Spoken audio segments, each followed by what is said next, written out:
오늘부터는 창세기 이제 11장까지 끝내고 요한복음, 신약에 와서 요한복음을 강의하도록 하겠습니다. 왜 요한복음이냐? 그렇게 말하면, 그렇죠. 요한복음은 사실 모든 성경을 가리키는 사람들이 한번 꼭 하고 싶고, 그런데 만만치 않습니다. 대부분 요한복음을 이렇게 초신자나 예수 안 믿는 사람들하고 성경 공부할 때 요한복음을 해서 예수 믿게 하는데 가장 쉬운 책으로 알고 있죠. 그렇습니다. 아주 쉬운 책입니다. 그러나 그만큼 쉬운 만큼 또 의외로 굉장히 깊고 쉽지 않아서 많은 성경 교사들도 마지막에 가서 요한복음을 강해하는 것이 옳다고 생각할 만큼 요한복음이 그렇게 간단하지 않습니다. 물론 이제 그 계시록도 좀 할까 생각을 했는데 아직까지는 계시록 하면 너무 좀 뭐 창세기 해도 힘든데 계시록까지 하면 이게 도대체 무슨 말인지 워낙 상징이나 그런 것들이 많기 때문에요. 또 언젠가 하겠죠. 그렇지만 요한복음을 택했고요. 그리고 또 요한복음을 택한 것이 이 내용이 다른 사복음서보다 굉장히 다르죠. 사복음서는 주로 예수님의 지상사역에 대한 이야기가 많은데 요한복음은 독수리복음이라고도 할 만큼 하늘에서 있는 묵시의 세계에서 이 세상을 조명하는 그런 내용이라서 그렇습니다. 다른 복음서하고 성격이 좀 전혀 다르고요. 초신자들로 알고 있는데 초신자들이나 예수 안 믿는 사람들에게 하는 게 아니라 이미 믿는 사람들을 향해서 이 말씀이 증거되고 있다 하는 것을, 왜냐하면 이 요한복음이 가장 늦게 기록이 됐어요. 마태, 마가, 누가가 다 그 당시만 다 알고 알려져 있던 그 당시인데 그 이후에 이미 사도 요한의 서신들도 다 알려져 있는 그 다음에 가장 늦게, 그리고 또 사도 요한은 제일 늦게 죽었어요. 거의 아마 100세가 넘어서 죽지 않았나 그렇게 보는데, 다른 사람 다 거의 순교했죠, 사도들이. 근데 요한은 순교하지 않고 술을 다 누리고 자연사했습니다. 그런 특별한 내용도 있고요. 왜 그런가는 이 말씀을 보면서 함께 발견할 수 있기를 바라고요. 요한복음 오늘은 서론적 개요이니까 이 노트는 그냥 참고를 좀 하시면 좋겠습니다. 요한복음에 아까 말씀드린 대로 그런 특징들이 있는데 그 특징 중에 하나가 구조적인 것을 내용에 보면 특별히 그 7가지 에고에미라는 용법이 있습니다. 나는 뭐이다 해서 7가지 그 크리본에 나와 있는데 7개 에고에미라는 그 내용이 있는데, 나는 생명의 떡이다, 나는 세상의 빛이다, 나는 양의 물이다, 나는 선한 목자다, 나는 부활이요 생명이다, 나는 길이요 진리요 생명이다, 나는 참 포도나무다 할 때 나는 뭐이다 라는 얘기를 하는데, 이게 사실은 출애굽기 3장 14절에 나오는 모세가 하나님에게 내가 이스라엘 백성들한테 가서 하나님을 만났는데 그 하나님을 누구라고 어떻게 말해야 됩니까? 그럴 때 하나님이 나는 나다, 그렇게 에고에미 하신 거예요. I am that I am. 바로 그 얘기를 예수님이 요한복음에서 계속 반복적으로 하는 거예요. 똑같은 말로 나는 나다 라는 그 구조로 설명해서 바로 이것이 예수님이 하나님이라는 것을 증거하는, 아들 하나님이라는 것을 증거하는데 이 요한복음의 핵심이 있고요. 그리고 그 예수님에 대한 이야기인데 바로 그 에고엠이 나는 하나님의 아들이고 아들 하나님이다, 하나님의 신성을, 예수님의 신성을 강조하는 것으로 쓰이지만 동시에 또 7가지 그런 표적이 7개가 등장하는데 그 7개 표적들을 뒤에 보시면 물로 포도주 만드신 것, 왕의 신하의 아들을 고치고 38년 된 병자도 고치시고 오병이어로 5,000명 먹이시고 물리로 걸으시고 나면서 소경된 사람을 고치시고 죽은 나사로도 살리시고 이런 7가지 표적들을 행하십니다. 이걸 통해서 다시 말하면 보이지 않는 하나님에 대한 그 신성을 말씀하는 게 에고에임이라면 그것이 사실이라는 것을 보여주는 증거로 하신 게 7가지 표적이라 그렇게들 보고 있습니다. 그래서 이 요한복음에는 이 독특한 단어가 반복적으로 중요하게 등장하는 단어가 계시, 그다음에 증거. 다시 말하면 계시라는 말이 증거인데 증거하는 말씀이 계시, 그 계시에 대해서 반응하는 믿음, 그다음에 그 믿음과 계시를 가졌을 때 누리는 생명, 이 증거, 믿음, 생명, 이 3가지 단어가 요한복음에 아주 강조적으로 해서 특징적으로 쓰이고 있다 하는 것을 말씀을 드렸습니다. 자세한 것은 그 아웃라인을 쭉 대충 보시고요. 다시 말하면 요한은 예수가 누구신가 하는 것에서 초점을 맞추고 그 예수가 누구신가에 대해서 말할 때 태초에 말씀이 계시니라 요한복음 1장 1절에 이 말씀이 하나님과 함께 계셔서 이 말씀은 곧 하나님이다. 예수님은 말씀이고 이 말씀은 바로 하나님이다. 그렇게 지금 시작을 하고 있고요. 근데 그 하나님이 육신이 되어서 그 말씀인 하나님이 육신이 되어서 우리 가운데 거하시고 우리가 그 영광을 보니 아버지의 독생자의 영광이 은혜와 진리가 충만하더라. 아버지 독생자 그럴 때 다음에도 계속하겠지만 히브리 사고로는 아들과 아버지를 얘기할 때는 같다는 것을 얘기하는 거예요. 동질. 그러니까 이 히브리인들이 아버지에 대해서 예수님이 하나님을 아버지라고 하니까 네가 어떻게 사람인데 네가 하나님이라고 그러냐. 그렇게 해서 하나님과 같다고 해서 죽이려고 하기 시작한 거죠. 예, 참남하다 그렇게 말한 거예요. 그렇죠? 아버지와 아들 그러면 같다는 얘기를 한 거죠. 우리가 예를 들어서 사람이 개를 기르면서 개하고 나하고 같다. 개가 우리 아들이다 이렇게 말하면 말이 안 되잖아요. 우리 아들이다 딸이다 그 말은 아버지와 같다는 얘기를 하는 거예요. 그러니까 그 부분은 우리가 이런 면에서도 여러분이 우리 하나님의 자녀다 그렇게 말하시는 게 그게 굉장한 이야기잖아요. 이해하시겠습니까? 그 히브리 사람들에게서는 그게 도대체 함부로 말할 수 없는 얘기잖아요. 어떻게 하나님하고 인간이 같냐 이거요. 근데 우리는 보통 하나님의 아들 그럼 그런 거에 대해서 뭐 아버지 부르고 뭐 그렇게 쉽게 생각하잖아요. 별로 그렇게 생각하지 않죠. 우리 성경 공부를 하든지 예수 믿으면서도 늘 어떻게 해요? 뭐 좀 신기한 거 없나? 뭐 좀 이렇게 좀 좋은 가르침이 없나? 그럼 뭐 가르침 수십 개 좋은 얘기들을 많이 들었지만 그거 가지고 뭐 변한 사람 별로 없어요. 근데도 맨 그런 거 쫓아다니는 거예요. 그죠? 뭐 신기한 말, 신기한 가르침, 아이디어 반짝거리는 거, 뭐 그런 거. 그런 거는 아닙니다. 예수님께서 하나님을 아버지라 부르고 우리한테도 주님이 기도를 가르쳐 줄 때 하늘에 계신 우리 아빠 이렇게 부르라는 거예요.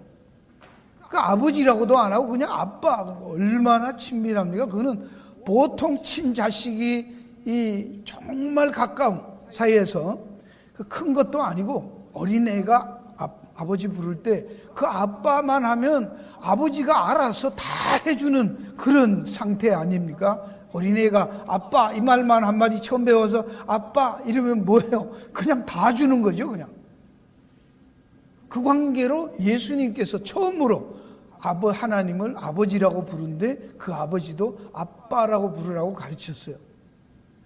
이런 것들은 우리가 성경을 읽으면서도 신앙생활 하면서도 그걸 보통 그렇게 별로 대수롭지 않게 여긴다 그 말입니다. 오늘 주기도문으로 우리가 예배를 마치려고 할 때 다시 한번 여러분이 하늘에 계신 우리 아버지 이러지 마시고 아빠 이렇게 한번 불러보세요. 예수님은 그렇게 가르쳤어요. 아빠라고. 그러니까 그게 아무나 부를 수 없는 호칭이잖아요. 그것을 하나님을 아빠라고 부르는, 대통령이 삼촌이다, 아저씨다, 그 정도도 아니고 형도 아니고 아빠라고 부르는 그 정도, 이게 얼마나 놀라운가 하는 거예요. 그 얘기를 지금 하고 있고요. 하나님이라는 거, 그리고 우리가 예수님이라는 말을 할 때 그 예수님이 하나님이시고 그 하나님이 말씀이 되어서 우리 가운데 거하신, 우리 중에 우리 함께 하시고, 그래서 그 영광을 보니 아버지의 독생자의 영광, 참 아들 하나님이 하나님과 같은 아들 하나님이 맞구나, 그 영광을 봤다는 거예요. 여러분, 예수 그리스도를 믿을 때 이 영광을 봐야 돼. 이걸 아는 것이고 누리는 것이에요. 요한복음 하면서 이 내용들이 여러분에게 경험되어져야 돼요. 하나님 아버지, 하나님에 대해서 예수 그리스도가 하나님이고 아들 하나님이시고 그 아들 하나님 되심이 얼마나 놀라운 것인가 하는 것을 다시 한번 새롭게 우리가 경험할 수 있어야 되겠습니다. 그게 요한복음을 공부하는 목적 중에 하나입니다. 우린 요한복음 쉽다, 뭐 잘 안다, 성경 공부 많이 했다, 그런 게 중요한 게 아닙니다. 이거 알고 나면 다른 건 아무 문제가 없잖아요. 그렇죠? 모르면 아버지한테 물어보면 되는 것이고, 모르면 아버지한테 맡기면 되는 것이고, 그죠? 아버지가 다 할 건데 뭐, 난 아들인데 뭐. 예. 이 사실을 요한복음을 배우면서 바로 요한복음을 그를 위해서 주었다는 거예요. 영광과 은혜와 진리가 충만한 예수 그리스도를 알면 그 안에 하나님의 영광, 하나님의 은혜, 하나님의 진리 다 있죠. 뭘 더 알아야 되냐. 그러니까 요한은 사복음서가 다 쓰여지고 난 지상에 오신 사역에 대해서 많은 가르침인데, 그런 것보다 더 이런 면에서 예수 그리스도 자체를 드러내는 일에 더 많이 이 복음서를 썼다는 것입니다. 그걸 위해서 예수님께서 이 사도 요한은 왜 이 요한복음을 기록했는지, 그리고 그 예수님이 왜 오셨는지에 대해서 설명하고 있습니다. 예수께서 요한복음 20장 30, 31절에 보면 이 책에 기록되지 않은 다른 표적도 다른 말씀도 많이 있었지만은 오직 이 요한복음을 기록한 것은 너희로 예수께서 하나님의 아들 그리스도이심을 믿게 하려 하며 또 너희로 믿고 그 이름을 힘입어 생명을 얻게 하려 함이라. 하나님의 아들 그리스도임을 믿게 하는 것이고, 그리고 그 이름을 힘입어서 생명을 얻게 하는, 생명을 얻게 한다는 것도 다시 한번 요한복음 10장 10절에는 생명을 얻게 하고 더 풍성히 얻게 한다라고 설명을 풀어서 했습니다. 우리는 보통 생명을 가지면 영생하고 죽지 않고 사나보다, 그런 거는 죽어서만 가는 게 아니고 예수 그리스도를 바로 알게 될 때, 그 바로 믿게 될 때 뭐라는 거예요? 생명을 얻을 뿐만 아니라 그 생명을 현재적으로 영원히 풍성히 누린다는 것을 이렇게 표현하는 거예요. 이 한마디 말 속에 생명을 얻게 하고 더 풍성히 얻게 한다는 말, 저는 이 말씀 하나를 읽다가 요한복음 전체에 대해서 새롭게 눈을 뜬 적이 있습니다. 너무나 놀랐습니다.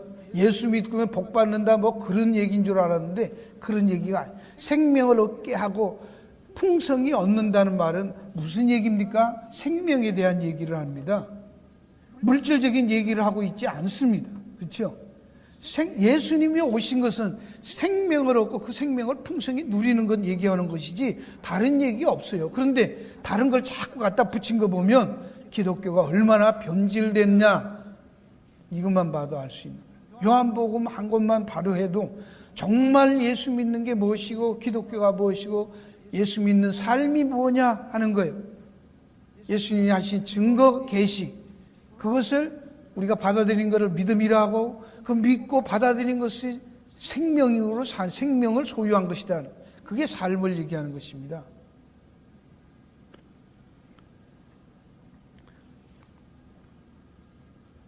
이 요한복음을 기록한 사도 요한은 어떤 사람인가를 우리가 한번 볼 수 있기를 바라요. 첫 시간이니까 요한에 대해서도 뭐 길게 하지 않습니다. 주로 저도 이렇게 사람에 대한 얘기 잘 하지 않잖아요. 그러나 이 요한복음을 기록하게 된 요한이 어떤 사람이었는가를 보면 우리도 하나님께서 이 말씀을 통해서 사람을 어떻게 변화시키시는가, 뭘 변화시키시고 어떻게 변화시키고 뭘 누리게 하시는가 볼 수 있을 거예요. 그렇죠? 이걸 위해서 우선 마가복음 다른 데 많이 안 차고 마가복음 1장 16절에서 20절에 보면 갈릴리 해변으로 예수님이 초기 사역 하실 때 지나가시다가 시몬 베드로지요. 시몬과 그 형제 안드레가 바다에 그물 던지는 것을 보시니 저희는 어부라. 요 그물 던지는 것을 보시고 부릅니다. 예수께서 가라서 나를 따라 내가 너를 사랑하는 어부가 되게 하리라 하고 베드로를 불렀어요. 부를 때 언제 불렀어요? 빨간 글씨 그물 던질 때 불렀어요. 그래서 이런 것도 재미있는 것 같아서 제가 여러분하고 나누고 싶은 거예요. 곧 그물을 버려두고 두고 쫓으니라. 조금 더 가시다가 세베대 아들 야고보와 그 형제 요한을 보시니 저희도 배에 있어 그물을 뭐 했어요? 깁는데 요한은 부름받을 때 뭐 하고 있었어요? 그물을 깁고 있었어요. 여러분 이것도 좀 재미있는 거 아닙니까? 베드로는 항상 앞에 서서 일을 저지르는 사람이에요. 그물 집어 던져. 근데 요한은 항상 뒤에 가면서 뒤수습해요. 터진 그물 깁는 짓 해요. 역할이 다른 것이죠. 초대교회에서도 가장 늦게까지 살아서 사복음서 다 쓰고 난 다음에 그거에 대해 빠진 부분을 완벽하게 마무리했던 게 요한이고요. 예수님께서도 베드로가 부활하시고 갈릴리 바다 호숫가에서 고기 구워서 베드로 와서 먹으면서 네가 나를 사랑하느냐 그렇게 3번 질문을 했을 때 베드로가 주께서 아십니다. 그러고 했을 때 밖에 이제 그러면서 예수님이 베드로한테 그래요. 너는 원치 않는 곳으로 네가 띠띠고 가서 원치 않는 죽음을 죽을 것이다. 그러니까 베드로가 갑자기 옆에 있는 요한 보고 야는 어떻게 됩니까? 그러니까 예수님이 뭐라고 하셨어요? 야 내가 올 때까지 살려둔지라도 너하고 뭔 상관이냐. 너는 네 할 일이나 혀. 그렇게 말씀하셨어요. 그러니까 되게 오래 살았어요. 요한은. 그냥 살려주십니다. 곧 부르시니까 아비 세베대를 사꾼들과 함께 버려두고 이걸 보면 요한은 특별히 굉장히 보통 배를 가지고 있어도 부자지만 아주 사꾼들을 많이 고용해서 쓸 만큼 배를 여러 척 갖고 있었던 부유한 집 사람이었다는 것을 우리가 볼 수 있겠습니다. 다시 돌아가서 부유한 가정 출신인데 요한은 그물을 던지고 또 그물을 깁고 베드로는 던질 때 그 사역적인 것도 벌써 이런 데서 힌트하고 있지 않는가 그런 생각하고요. 그리고 그는 우리의 아들로 예수님도 말하기를 요한과 이 야고보를 보고 우리의 아들이다 그렇게 했어요. 천둥 번개 아들이다 그렇게 한 거예요. 엄청 소리가 크고 소리를 잘 지르고 아마 누구 닮아서 이렇게 소리를 잘 질렀던 것 같아요. 화를 잘 내고 툭하면 굉장히 성격도 급한 그런 그 예수님도 뭐 그렇게 그 별명을 그렇게 불렀을 사람이었어요. 그렇지만 그는 그리스도의 영광을 보고 증거하는 자입니다. 그리스도의 영광을 보고 증거했다. 어떤 영광을 보고 증거하는가? 확실하게 요한은 그리스도, 예수가 그리스도라는 것, 아들 하나님이라는 것, 말씀이라는 것, 생명이라는 것을 보았다는 말은 기노스코죠. 경험했다는 거예요. 요한 1서 여러분이 한번 가서 한번 제가 보겠습니다. 거기 찾지 않았는데 요한 1서에 가보시면 1장 태초부터 있는 생명의 말씀에 관하여는 우리가 들은 바요 눈으로 본 바요 주목하고 우리 손으로 만진 바라 이 생명이 나타내신 바 된지라 이 영원한 생명을 우리가 보았고 증거하여 너희에게 전하노니 이는 아버지와 함께 계시다가 우리에게 나타나신 바 된 자니라. 말씀이 육신이 되어 우리 가운데 거하신, 그것을 보고 만지고 경험하고 증거한다라고 합니다.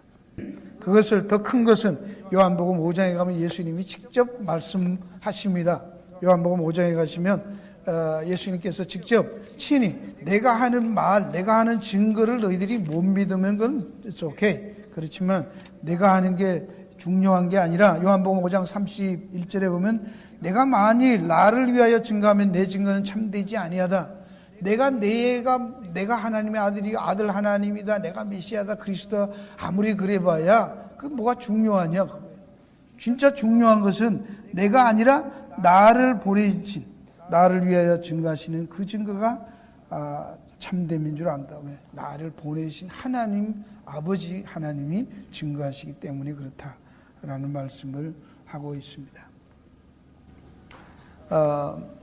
이 요한복음 내용을 통해서 바로 우리도 똑같이 하나님을 경험하는, 그래서 증거하는, 그리고 누리는 그런 은혜가 있게 되기를 바라는 것이고요.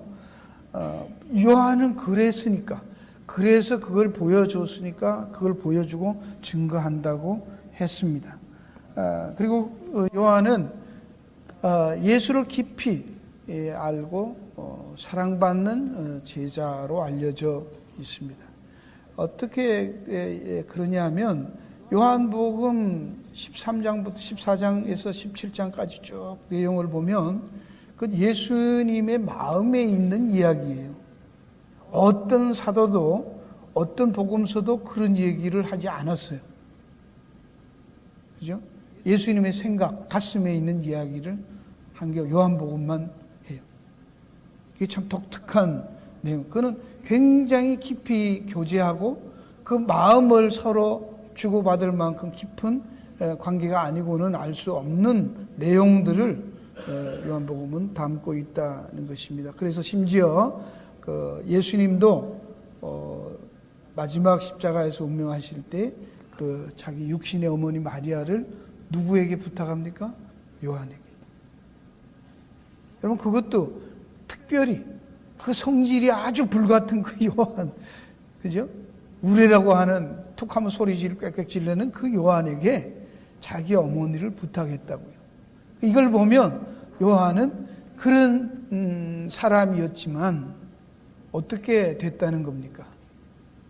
가장 부드럽게, 가장 깊이 있는 영성을 가진 그런 사람으로 변화된 것을 모든 사람에게 존경받는, 예수님이 인정하는 그런 사랑의 사도, 사랑을 가장 많이 증거하고 얘기했던 그 사랑을 바로 이해하고 하나님은 사랑이라 고백하고 증거했던 바로 그 사랑을 제대로 알고 경험했던 사람이 바로 사도 요한이라는 얘기입니다. 오늘 우리가 요한복음을 통해서 하나님을 경험할 때 무엇보다도 하나님이 본질인 그 사랑을 요한처럼 경험하게 되기를 바라는 것이고요. 그래서 어머니를 모시는 사랑의 사도가 됐다는 것이고, 여기에서 가장 깊이 알고라는 말 속에서 다른 복음서에는 없는 또 하나 독특한 요한복음에 있는 게 있습니다. 혹시 뭔지 이해하세요? 뭐가 요한복음의 다른 복음서와는 다른 독특한 것이 있을까요? 성령에 대한 이야기입니다. 다른 복음서에는 성령에 대해서 그렇게 많이 길게 자세히 얘기하지 않습니다. 그러나 요한복음에서는 성령에 대해서 굉장히 정확하게 깊이 길게 자세히 설명하고 있습니다. 그러므로 우리는 요한복음을 통해서도 오늘 많이 그 잘못된 소위 말하는 성령에 대한 오해와 잘못된 그 교리들에 대해서 요한복음을 통해서 바로 이해하게 될 수 있기를 또한 바라는 거예요. 그렇죠? 이게 다른 복음서에도 물론 좋지만 마태복음을 해서 우리는 복음서 전체에 대한 대충적인 것을 얘기했고요. 그러나 요한복음을 하면 뭐 거의 제가 보기에는 내 평생에 마태복음 했고 창세기, 출애굽기, 로마서, 히브리서, 요한복음 그리고 계시록까지 하면 뭐 성경 66권 다른 것은 전혀 아무 상관없다고 생각합니다. 그때까지 하나님 요한처럼 살려주시기를 바랄 뿐입니다. 그렇게 깊고 중요한 내용이 요한복음입니다. 그러니까 쉽지만 그러나 표면적으로 보지 마시고 정말 사복음서는 표면적인 이야기, 역사적인 사실들에 대해서 순서적으로 기록하고 그랬지만 요한복음은 그런 걸 떠나서 굉장히 그 의미적으로 접근을 하고 있습니다. 왜냐하면 요한은 우리가 본 대로 묵시의 세계를 본 유일한 사람들 중에 한 사람입니다. 우리가 아는 대로 모세, 창세기와 모세 오경을 기록했던 모세가 하나님과 직접 대면을 해서 올라가서 계시를 받은 사람이잖아요. 그렇죠? 성경에 그렇게 말한 사람들이 없어요. 그게 그 다음에 우리가 아는 바울이 3천층에 올라갔다 왔다고 밝혔지요. 요한이 우리가 아는 대로 올라가서 계시록 받았지요. 그러니까 이런 영적인 깊은 묵시 하나님의 저 묵시의 세계, 역사 밖에 있는 그 세계 속에 가서 모든 역사의 완전히 시작과 과정과 결과를 다 보고 온 사람, 이렇게 뭐 제가 아는 사람 이 정도예요. 그러니까 그게 얼마나 깊이 있는 얘기고, 그렇다고 해서 깊이 있다고 해서 우리는 자꾸 어렵다고 생각하는데 그렇지 않아요. 정말로 깊이 있는 것은 쉬워요. 예수님도 얼마나 쉽게 얘기해요. 그죠? 공중 나는 새를 보라 이렇게 말해요. 진짜로 알면 쉬워요. 근데 진짜 모르니까 헷갈리는 거예요. 여러분이 갖고 있는 지식, 그런 것들을 다 총동원해서도 하나님께서 그것을 어떻게 표현하고 설명하는가 하는 것을 요한복음을 통해서 우리가 다시 한번 보면서 성령에 대한 새로운 이해와 성령의 역사, 사역에 대해서 우리가 바로 이해하고 바로 인지할 수 있기를 바랍니다. 자, 여기에서 우리가 마지막 부분에 있는 이 내용분에 따른 개론 3번에 있는데요. 이 내용들을 보면 예수님이 하나님의 미시고 바로 아들 하나님이라는 내용을 요한은 아주 집요하게 그것을 어떻게 하고 그래서 그것이 우리에게 어떻게 적용되고 있는가 하는 것을 되어야 하는가 하는 것을 요한복음 전체를 통해서 합니다. 그 첫째 서론은 1장 1절에서 18절까지는 성육신하신 하나님의 아들 예수에 대한 내용을 로고스라는 개념을 통해서 설명해 주고 있고요.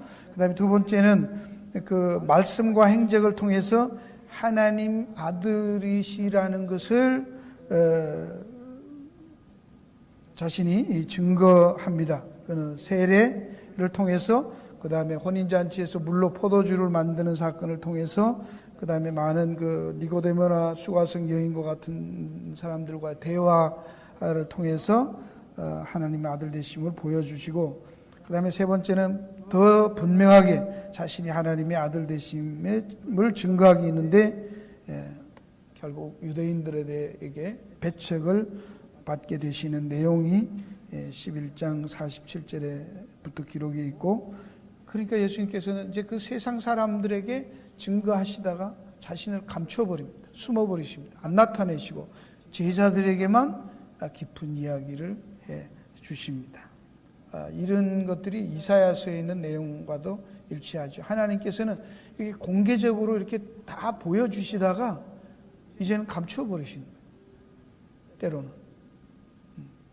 그러니까 우리도 사람들은 천년만년 늘 하나님이 찾아와서 예수 믿으라고 옆에서 통사정하는 것으로 오해하면 안 되는 거예요. 언젠가는 하나님께서 문을 커튼을 닫아버리실 때가 있다라는 거예요. 아무리 알고 싶어도 찾고 싶어도 혼인잔치에 못 들어간 그 미련한 다섯 처녀처럼 문이 닫혀버릴 때가 있다라는 얘기를 벌써 시각적으로 보여주는 내용이고요. 그 다음에 마지막으로는 십자가를 지시는 것이 18장에서 19장까지 있습니다. 왜 죽었는가? 왜 십자가에 죽느냐?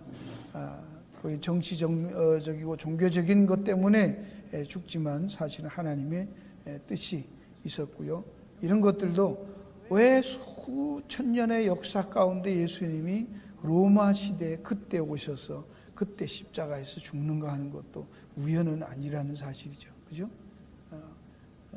그 당시에 이 문명과 정치, 종교, 문화 이런 것들이 예수님이 오셔서 복음 증거하기에 정말 얼마나 좋은 시기였는가 하는 것도 우리가 역사를 통해서도 알 수 있겠습니다.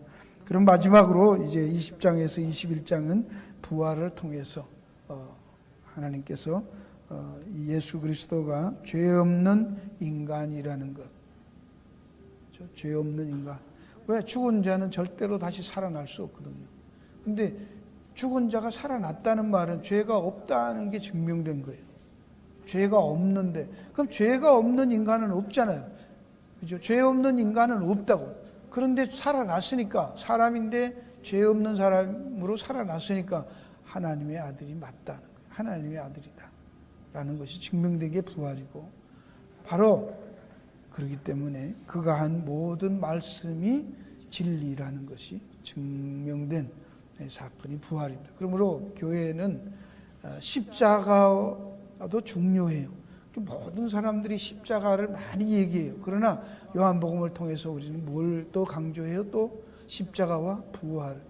부활을 함부로 하면 안 돼요. 부활이 빠지면 십자가는 의미가 없어요. 왜? 지가 예수라는 사람들이 얼마나 많았습니까? 지금도 있잖아요. 그죠? 자기가 자칭 예수라는 사람들. 근데 그들은 다 죽었어요. 유명한 선생들, 종교 지도자들, 그런 사람들이 다 죽어요. 근데 못 살았어요. 예수님만 유일하게 부활하십니다. 그래서 진리라는 것이죠. 오늘은 이 정도 해서 요한복음의 서론으로 하고 다음 주부터 1장 1절에서부터 함께 깊이 강의하도록 그렇게 보겠습니다. 이 시간이 여러분에게 기대가 되고 저에게도 정말 기대가 되는 기간들입니다. 뭐 어렵지만 어렵지 않게 하려고 애를 쓰고요. 시작이 좋잖아요. 오늘 산뜻하게 지금 끝내잖아, 그렇죠? 어렵지 않죠, 오늘은. 요한복음 한 권 다 하는데 뭐 어렵지 않잖아요. 그렇게 해서 핵심은 일단 여러분이 이렇게 딱 쥐고 예수님이 누구시? 예수님에 대해서 증거하는데 예수님 하나님, 아들 하나님이시고 그 말씀으로 이 땅에 육신을 입고 오셨고 우리 가운데 있었고 우리에게 그 예수를 믿게 하고 그 다음에 그 믿어서 생명을 어때 더 풍성히 얻어서 누리게 하고 증거하게 하시려. 그것만 아시면 됩니다. 근데 그 내용을 위해서 예수님이 어떤 일을 가지고 그 내용들을 증거했는가를 가면서 우리는 요한과 같이 요한복음을 통해 한 걸음 한 걸음 하면서 우리도 똑같은 고백을 해서 우리도 요한복음을, 요한이 썼던 그 요한복음을 기록하는 자리에까지 갈 때 그걸 뭐라고요? 그리스도의 증인인 것이 똑같은 것이죠. 기도하겠습니다.